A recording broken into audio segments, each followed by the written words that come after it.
Charles Dickens died at his home in Kent on 9 June 1870, having suffered a stroke the previous evening. Within 24 hours of his passing, innumerable tributes to the great author appeared in the press. Many began with the same exclamation: "Charles Dickens is dead," capturing a widespread sense of astonishment and disbelief. The talk was of a national loss that simultaneously felt like a personal bereavement, for Dickens had established a profoundly intimate connection with his readership. His recent public reading tours, where he had acted out both comic and tragic scenes from his fiction, had only cemented this bond. Audiences in both Britain and America had responded to his performances with an almost painful intensity of feeling.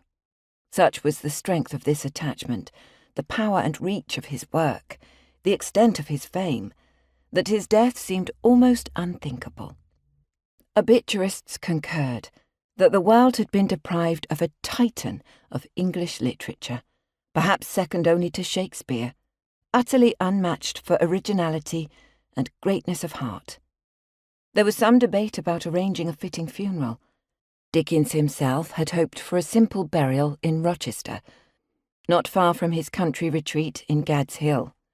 Nonetheless, John Foster, his friend and biographer, his son Charlie, and the Dean of Westminster conspired to ensure that he was buried in Westminster Abbey, albeit with a private service. The general public were then permitted to file past the open grave in Poets' Corner and pay their respects. The spot soon had to be protected by a temporary wooden barrier, lest it disappear from view amidst multitudinous flowers and wreaths. The modest inscription on the memorial tablet would simply read, "Charles Dickens, born 7th February 1812, died 9th June 1870. Of course, Dickens never really departed.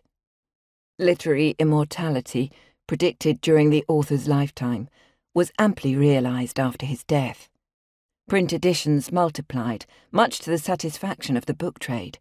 As one contemporary put it, to quote a term used in the trade, "Dickens is still alive." Theatrical and then cinematic adaptations likewise kept his famous novels fresh in the public imagination.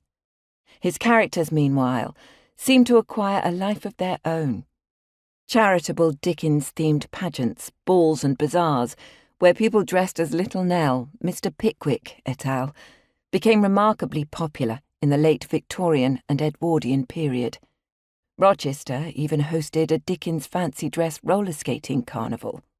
Advertisers, meanwhile, had their own particular uses for Dickens' familiar creations. Mr. Micawber can be found in turn-of-the-century advertisements for Cork linoleum. Sergeant Buzzfuzz makes the case for Gordon and Dilworth's tomato ketchup. A sketch of Nicholas Nickleby endorses a mail-order secretarial course.